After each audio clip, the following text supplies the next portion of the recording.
सोना मधुवन सोना गोकुल धाम, सोनी यमुना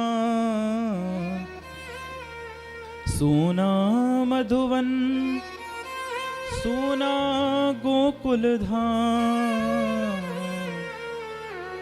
चले आओ मेरे घनश्याम, चले आओ मेरे घनश्याम। समस्त गोपिकाएं जो हैं यमुना जी के किनारे खड़ी हैं और किनारे खड़े होकर के देखती हैं कि आज तो ऐसा महसूस हो रहा है कि यमुना जी को भी भगवान ने छोड़ दिया। और यमुना जी ही नहीं अपितु भगवान के चले जाने के कारण जो है पूरे गोकुल की शोभा जो है अस्त व्यस्त हो गई।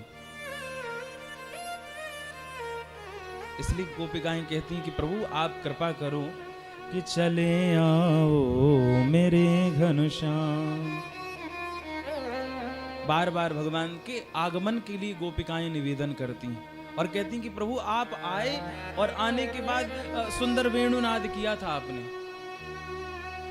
सुंदर वेणु की धुन जो है सुनाई थी। अब पुनः एक बार मन में इच्छा है कि वो वेणु की धुन जो है हम सुने। गोपी कहती हैं कि कहाँ गई वो मधुर मुरलियाँ, ढूंढे हर ब्रजवाला। कहाँ गई वो मधुर मुरलियाँ, ढूंढे हर ब्रजवाला। विरह अगन में छोड़ गया सबको गोकुल का ग्वाला। ब्रज का कण कण रोता है, ब्रज का कण कण रोता है, ले ले के तुम्हारा नाम। चले आओ मेरे घनश्याम, चले आओ मेरे घनश्याम। गोपिकाएं कहती कि प्रभु संपूर्ण ब्रज जो है आपके चले जाने के कारण जो है शांत हो गया है। अब पुनः कृपा करके आप वापस आ जाओ, सुंदर वेणुनाद करो। सुंदर वैसी ही लीलाएं जो पूर्व में आप किया करते तो बोले वैसी ही लीलाएं जो है आप कृपा करके पुनः करने लग जाओ। बार बार गोपिकाएं जो हैं भगवान से कहती हैं कि आप कृपा करके वापस आ जाओ। बोले बार बार निवेदन किया फिर भी भगवान जो है नहीं आए। सुखदेव जी कहते हैं कि उसके बाद जो है गोपिकाओं ने क्या किया, बोले गोपिकाएं जो हैं भगवान की लीलाओं का अन्वेषण करने लगी। बोले जैसे जैसी लीलाएं भगवान ने करी थी, बोले उन समस्त लीलाओं का अन्वेषण जो है आपस में करने लग गई। लीला अन्वेषण के बाद भी जो है ना भगवान नहीं आए। पुनः गोपिकाएं जो हैं खोजने लगी भगवान को जंगल में कि कहीं तो होंगे, कहीं तो माधव होंगे और किसी कुंज करील की छांव में बैठे होंगे और वो बैठे हुए हमको माधव मिल जाएंगे। गोपिकाएं फिर से खोजती हैं। सुखदेव जी कहते हैं कि इस बार खोजते खोजते भगवान तो नहीं मिले लेकिन श्री जी मिल गई। सुखदेव जी कहते हैं कि अनयाराधितो नूनम भगवान हरिरीश्वरः, यन्नो विहाय गोविंदः प्रीतो यामन याद्रः। बोले ठाकुर जी को ढूंढ रही थी और श्री किशोरी जी जो हैं अनयाराधितो नूनम, बोले श्री किशोरी जी मिल गई। क्यों? बोले किशोरी जी को तो पहले तो भगवान लेकर के गए थे, लेकिन बोले भगवान किशोरी जी को स्नेह प्रदान कर रहे हैं, लेकिन किशोरी जी की दयालुता देखो। बोले वो किशोरी जी की दयालुता साधकों के ऊपर सदैव रहती है। बोले भगवान जो है लेकर के गए किशोरी जी को स्नेह प्राप्त करा रहे थे और दूसरी तरफ बोले किशोरी जी को किसका स्मरण है?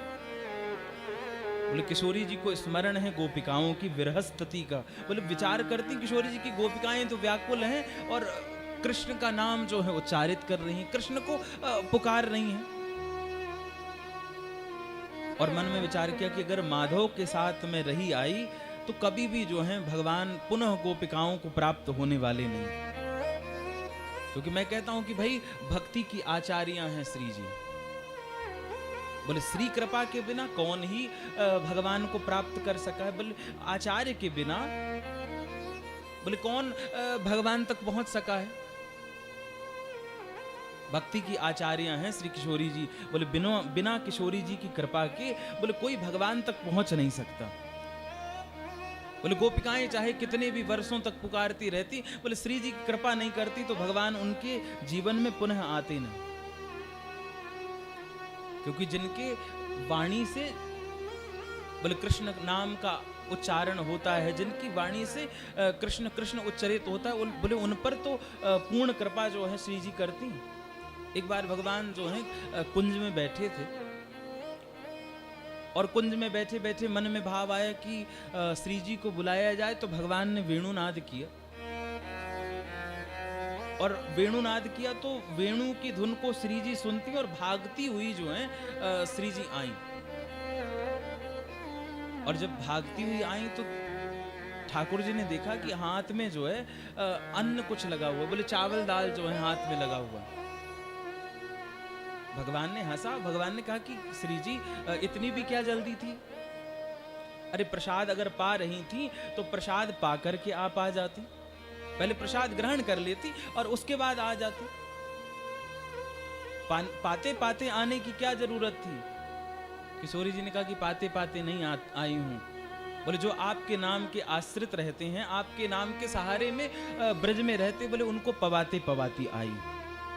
और किशोरी जी तो ऐसी हैं, बोले श्री कृष्ण के नाम का जिनको आश्रय है बोल को उन पर पूर्ण कृपा जो है श्री किशोरी जी ही करती। और मैं तो कहता हूं कि भगवान एक बार अपने भक्त का परित्याग कर सकते हैं, भगवान एक बार अपने भक्त को छोड़ सकते हैं, लेकिन श्री किशोरी जी इतनी दयालु हैं, इतनी कृपालु हैं कि वो किसी काल में अपने भक्त का परित्याग नहीं करती। बोले कितना ही पतित क्यों ना हो, कितना ही अपराधी क्यों ना हो, बोले श्री जी जो हैं बोले अपराधी से अपराधी पर भी पूर्ण कृपा जो है करती। और संतों ने तो ऐसी भी चर्चा सुनाई कि भाई अपराधियों की क्या बात कहें। बोले जो श्री जी की शरण में चला जाए, जो श्री जी के चरणाश्रित हो जाए, बोले चाहे कीच ही क्यों ना हो। बोले एक कथा आती है कि होली का महोत्सव चल रहा था, श्री जी जो है ठाकुर जी के साथ होली खेलती हैं ब्रज में, और होली खेलने के बाद बोले श्री जी के चरणों में भी कीच लग गई और ठाकुर जी के चरणों में भी कीच लग गई। और जब दोनों के चरणों में कीच लगी तो होली उत्सव विश्राम हुआ, तो ठाकुर जी ने कहा चलो यमुना जी में चलते हैं और यमुना जी में इस कीच को जो है साफ कर लेते। यमुना जी में ठाकुर जी लेकर के गए, ठाकुर जी जो है अपने चरणों को धुलने लग गए, लेकिन श्री किशोरी जी क्या करती, बोले अपने कीच को साफ नहीं कर रही। ठाकुर जी ने पूछा कि किशोरी जी एक बात बताओ, चरणों में कीच लगी हुई, आप कीच को क्यों साफ नहीं कर रही।